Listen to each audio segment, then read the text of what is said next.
Hello everyone, welcome to Raji home style. నేను మీ రాజేశ్వరి అండి. ఈరోజు రాజీ హోమ్ స్టైల్లో కాసరకాయ వేపుడిని రుచికరంగా ఏ విధంగా చేసుకోవాలో సింపుల్ ప్రాసెస్లో ఈరోజు ఈ వీడియోలో చూసేద్దాం. ఈ కాసరకాయల్ని చిన్న కాకరకాయలని కూడా పిలుచుకుంటూ ఉంటారండి. విలేజ్లో ఎక్కువగా ఇవి మనకు లభిస్తూ ఉంటాయి. ఈ కాసరకాయల రేటు కూడా చాలా ఎక్కువగానే ఉంటుందండి.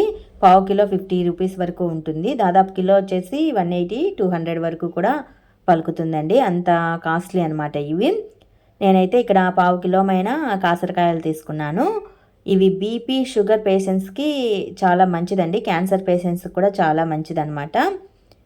ఈ కాసరకాయలు వచ్చేసి వర్షాలు మొదలవుతున్న సీజన్లో, చలికాలంలో ఎక్కువగా లభిస్తూ ఉంటాయండి. ఇవి మనం కొనుక్కొచ్చుకున్న తర్వాత కొస్సలు ఉంటాయి కదా, చివరన మొదలన కొస్సలు ఉంటాయన్నమాట. ఆ కొస్సల్ని నీట్గా ఒలిచేసేసుకోవాలి. టైం ఎక్కువగానే పడుతుందండి. ఈ పావు కిలో ఒలుచుకునేదానికి నాకు అరగంట టైం పట్టేసింది. ఇలా కొస్సలన్నీ నీట్గా ఒలిచేసుకున్న తర్వాత ఒక చిన్న గిన్నెలోకి తీసేసుకోవాలి. తొక్క అనేది ఎక్కువగా వస్తుందండి.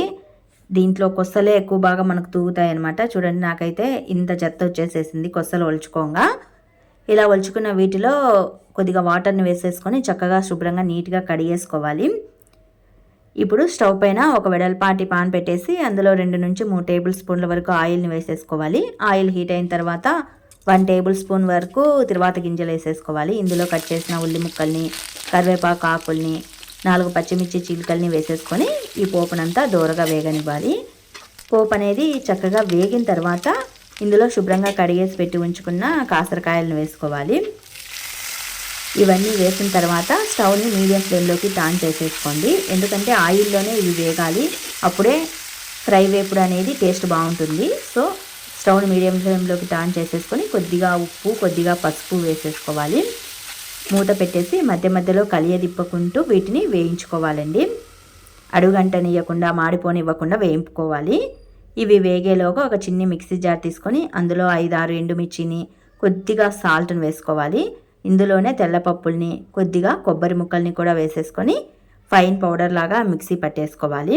ఇలా ఒకసారి ఫైన్ పౌడర్ లాగా మిక్సీ పట్టుకున్న తర్వాత ఇందులోనే 4-5 వెల్లుల్లి రెబ్బల్ని కూడా వేసేసుకొని మరి ఒక మారు మిక్సీ పట్టుకోవాలి. ఇది పోపు పొడి అండి, తిరువాత పొడి అంటారు.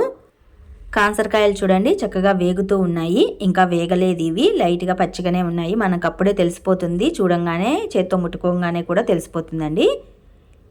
ఇవి ఇప్పుడు చక్కగా వేగిపోయాయి. కొద్దిసేపటి తర్వాత ఇలా వేగిన తర్వాత చివరన ఈ కాసరకాయలలో 1 టేబుల్ స్పూన్ షుగర్ వేసుకోవాలి. కొద్దిగా చేదుగానే ఉంటాయండి. పెద్ద కాకరకాయలంత చేదు లేకపోయినా లైట్గా చేదు ఉంటుంది. సో 1 టేబుల్ స్పూన్ వరకు షుగర్ వేసుకొని చక్కగా కలియ తిప్పేసుకొని ఫైనల్గా స్టవ్ను ఆఫ్ చేసేటప్పుడు తిరువాత పొడిని వేసేసుకుంటే సరిపోతుంది. ఇంతేనండి, చిన్న కాసరకాయలతో వేపుని చేసుకునే పద్ధతి చాలా బాగుంటుందండి. ఇది మనం పప్పుచారు, రసము ఇలాంటివి చేసుకున్నప్పుడు సైడ్ డిష్గా కూడా చాలా బాగుంటుంది. ఈ చిన్న కాకరకాయల్ని కొన్ని ప్రాంతాల వారు కాసరకాయలు అంటూ ఉంటారండి. కొద్దిమంది చిన్న కాకరకాయలు అంటూ ఉంటారు, కొద్దిమంది బొడ్డు కాకరకాయలు అని కూడా అంటూ ఉంటారు. మరి మీకు నేను చేసిన ఈ కాసరకాయల వేపుడు ప్రిపరేషన్ వీడియో నచ్చినట్లయితే మరికొన్ని ఇలాంటి రెసిపీస్ కోసం do subscribe my channel. Thanks to watch this video.